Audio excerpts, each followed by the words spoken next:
Victor? Ce faci acolo? Ești frumos, mami, da. Mergem la școală mâine? Victor, mergi la școală?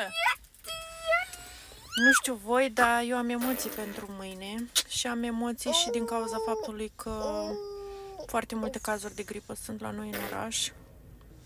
Sper ca lumea să fie conștientă și să nu-și aducă copilașii bolnaviori la școală. Cred că asta este ceea ce am urât întotdeauna. Faptul că mulți părinți își aduc copiii bolnaviori. Și este foarte aiurea. Eu, cel puțin de fiecare dată, l-am ținut pe Victor acasă. Nu mă joc cu asta. Nu l-aș trimite niciodată la școală să îmbolnăvească și alți copii, dar sunt unii părinți care, din nefericire, sunt inconștienți. Am auzit și de cazuri în care își duceau copilul cu febră. Și mi se pare cumva inadmisibil.